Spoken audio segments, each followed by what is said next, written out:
Let's get real. Welcome to Voice to Change Real Talk by Jane Doe No More, where we get personal with survivors of sexual crimes. Today, we will hear from two survivors, Patti Ieraci, a psychotherapist, and Renee Harvey, a survivor with a long career in law enforcement. Hi, my name is Patti Ieraci. I'm a licensed psychotherapist and a member of Jane Doe No More Survivor Speak Outreach Team. And I am here with Renee Harvey. Renee, do you want to talk about a little bit about yourself? Not really. So I'm pretty horrible at talking about myself, but I am a retired Woodbury police sergeant. I retired in January of last year, 2023, after 25 years. And as if that weren't enough, I went right back into policing. So currently I'm a part-time police officer for the Prospect Police Department. I think that is incredible. Renee is also a Survivor Speak member for Jane Doe No More.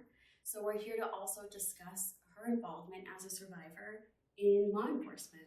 Do you want to tell us a little bit about what that's been like for you? I mean, I guess the only way to put it is policing in general is not easy. It can be exceptionally rewarding.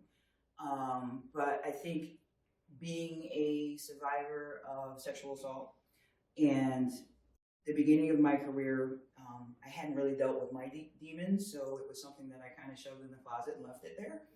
I think that made it, I guess, twofold, a little bit more difficult, particularly when dealing with sexual assault cases and or crimes that were traumatic.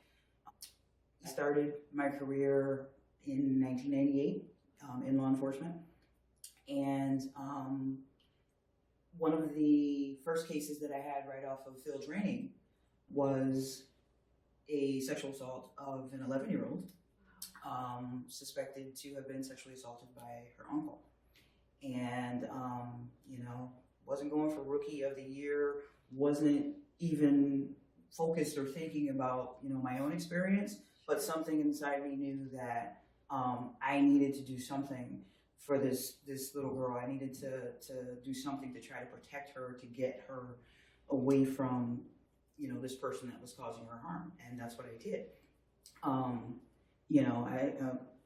won't go into the whole story, but after I did, my investigation and I pretty much went from A to Z, trying to get as much information as I could, I later found out through the state's attorney who contacted me and told me that the suspect, who was initially pleading not guilty, stating that he hadn't done it, decided to change his plea to guilty, based a lot in part on the fact that my investigation was so thorough and my report was so thorough. And I think it may have been a couple of weeks or a month after that they actually, the young girl had been impregnated. And so they did DNA on the fetus, and it proved that he was actually the father of the child. So, I mean, it's things like that, again, I buried my own incident. So, a lot of the things that I did prior to actually, bringing my own sexual assault to light, I did kind of, I don't know, subconsciously or unconsciously is the word, but, I can say it now. It never crossed my mind then, but, that first incident, she was me. I was doing for her what nobody did for me. And so doing that, do you feel like it led to this fulfilling career that you had with the police department? Or are there things that you would have liked to have seen differently? Well, I mean, I can honestly say that my own trauma is probably what led me to want to become a police officer. I probably wanted to be a police officer since I was 15, 16 years old, and I knew that's where I was going. I can say that there were definitely difficulties. Again, there's really no balance between, I'm kind of sitting here, and if you're the victim, I'm talking to you, and I'm kind of trying to tell you the things that you need to do to help yourself, to kind of talk about it, the places that you can go, the businesses and the services that you can get, how to protect yourself against any further, and then coming back to myself and saying, I'm telling someone else to do this, but I haven't done it for myself. So that part made it a little bit difficult, you know, but it's, as I said in the beginning, there's nothing about law enforcement that isn't easy, and it's a job that you have to want to do, because you want to help people. And, you know, that's what I wanted to do. I wanted to help people like myself with sexual assault, of course, but not just about sexual assault. But that was probably the main factor that steered me towards law enforcement. Definitely. One of the things that we talk about with Jane Doe also, right, and in therapy and just in general, that there's still such a stigma around sexual crimes, and also the way that law enforcement gets involved and the approach that they take with survivors. What are ways do you think that we still have an opportunity? Well, I mean, I can tell you what I've seen, what I've experienced. Back in 2002, 2003-ish era, I was assigned to the Detective Bureau specifically to work on sexual assault cases. And at that time, sexual assault cases, you know, the policies and procedures for not just our department, but pretty much statewide regarding sexual assault were kind of lacking, to say the least.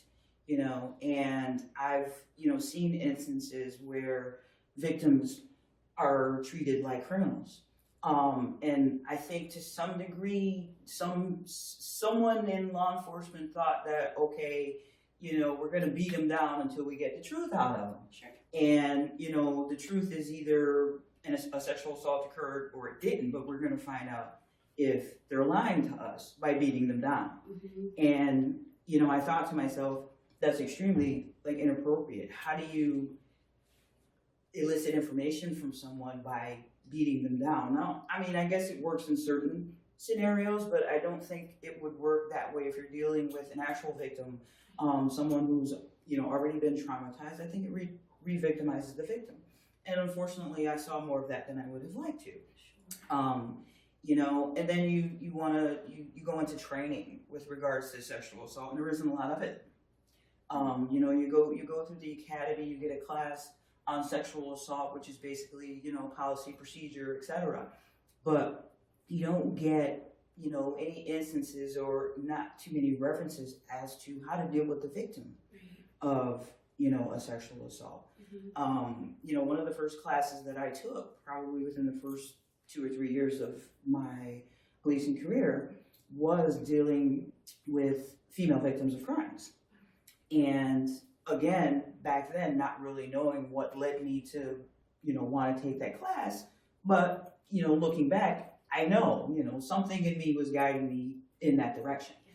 But your basic police officer going through, you know, the academy, regional training, etc., you get, you know, a 1 or 2 hour class regarding sexual assault, and then you're told to read the policy, and you get thrown out there on your own, and that's it. You know, so I think since then, I mean, obviously Donna had a lot of input in getting policies in the state of Connecticut changed regarding sexual assault. So we've come a long way since 2003. I believe we still have a long way to go. I think there's a lot of things that, you know, as far as law enforcement is concerned, could be done differently. You know, I don't know if I mentioned, I also was a certified police instructor. And so there were 4 classes that I taught, both for, you know, regional, which is the regular police officers, and at the police academy. And all of my classes, I would, you know, let them know that, you know, when I teach both from a victim standpoint and from a law enforcement standpoint. Because how we deal with the victim, we're first responders. We're the first ones on the scene. When people call the police, that, you know, that patrol officer is the first one that's going to show up. And that patrol officer can make or break a case. That patrol officer can make or break, especially when you're talking about a sexual assault, a domestic violence, a homicide. You know what I mean? You have to, they're basically stamped handle with care. And you have to build some type of rapport with that victim. You have to, you know, be able to show empathy. You have to be able to show compassion. And, you know, a lot of people go into belief. We as survivors know that, you know, one of the first things that, or reasons that victims don't report is because they fear they're not going to be believed. Well, that stigma carries right over to, policing, where, you have your just the facts attitude, you have your, and I've seen it where victims were told that, I just don't believe you. I've heard stories of victims, pretty much being walked out of police departments because, their story wasn't believed. Right. And, my position in law enforcement is that it's not our job to believe what we're being told. It's our job to go out and prove whether it's, fact or fiction. It's our job to go out and collect the evidence and find, the facts that either prove or disprove what I'm being told is true or not. Right. Right? And that's with any crime. But again, I think, there's a lot more involved when you're talking about crimes that involve trauma. Right. If you're talking to a victim. Yeah, so I want to get a little bit more in a minute about how the response of police officers can really dictate how the rest of the interview goes with a victim. But I want to ask too, as a survivor in this field, knowing that most professions aren't trauma informed, even for therapists. If we want to be trauma informed, we often take extra certifications. So police officers are trained in trauma. So when you're approaching a sexual assault case, a potential sexual assault case, how do you go in with the mindset of it not being the same thing as every other case that you would investigate? So I know domestic violence could be different, or if there was a shooting, for example, right? How or are police officers informed enough to respond differently to sexual assault cases? Well, I mean, that again is part of, I guess, where law enforcement is lacking, because, again, there's no specific. Again, we get, every year, 3 years, I think it was 3 years, they changed it to a year now, but, retraining on certain classes. Yeah. And so, again, you get a class that's maybe an hour long regarding sexual assault policies, etc. And this is my theory, again, coming from someone who's been in law enforcement for a very long time and also someone who's a survivor, is that certain crimes need specialized training. And they need specialized people to handle those crimes. My thought was, a master police officer. I mean, you can call it whatever you want, but it's a patrol officer who has specialized training in a specific area, particularly when you're talking about sexual assault. So, this is the officer who's going to take these special classes, who's going to, be the one that's going to respond to, the sexual assaults that need immediate response.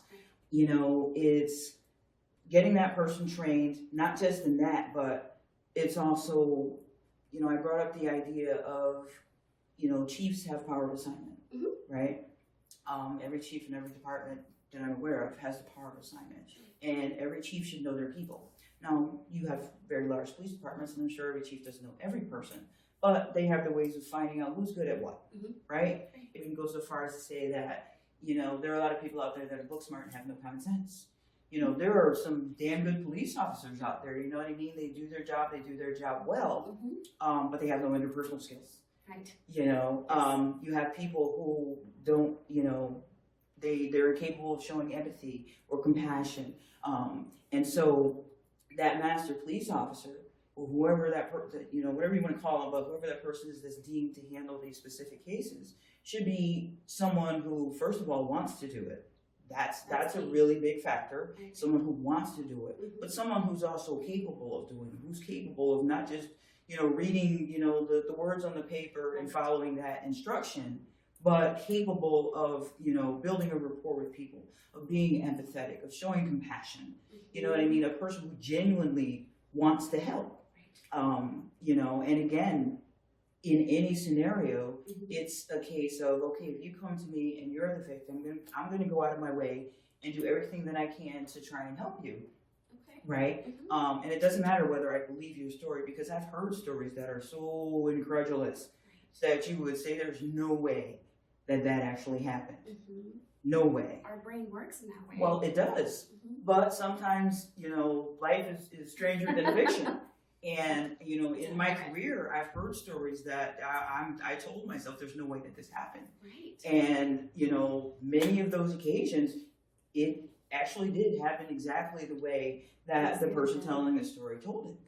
Yeah. In a way, so before we wrap up, if we talk about trauma, right, and the way that trauma happens for an individual, their brain, when our defense circuitry is engaged, we can't recall events that happen in a chronological order. So oftentimes victims will say, this happened, and then maybe a week later say, oh, I remember that this happened too, but it may not be on the same timeline. And so that can have the perception that somebody is lying. So I think that's a really important thing as part of the training for law enforcement to understand that trauma brains are so different than a brain that hasn't been impacted by trauma. Oh, it definitely does.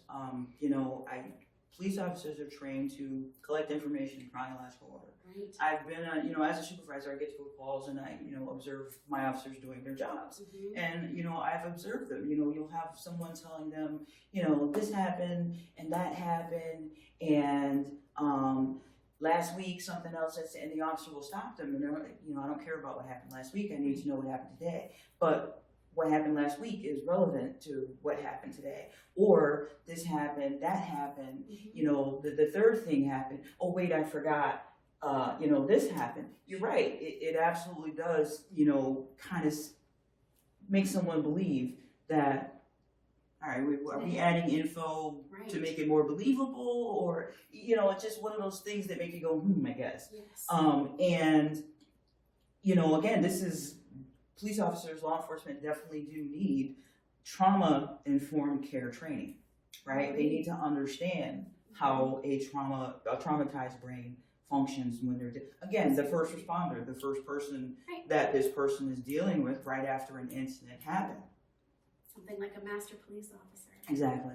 So if there was one thing that you could say to individuals or to law enforcement, what would you want to say as an ending? I can't speak for all law enforcement because, again, I have my particular case, and there are other law enforcement out there, officers out there, who have the same, I guess, blessing and curse that I have as far as being a victim as well as law enforcement. Yes. But I just think our approach to certain incidents or cases, particularly when it comes to sexual assault, it needs to be reshaped, remolded. There needs to be a little bit more focus put on the victim and care for the victim, because it benefits both sides. Our rapport with that victim and how we treat that victim will elicit more pertinent information. If we just come at people and we just have our just the facts attitude going on, I know for me, that would make me shut down. Absolutely. It would be, this person doesn't care, or this person isn't going to help me, or they're not going to do anything for me. So I'm just going to stop talking.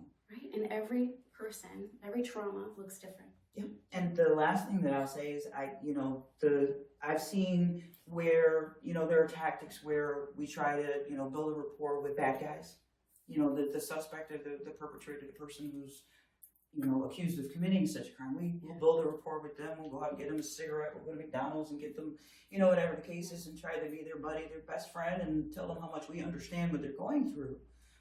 Just to get them to tell us that we did it or they did it. Right. And we don't often give victims of crimes that same, treatment.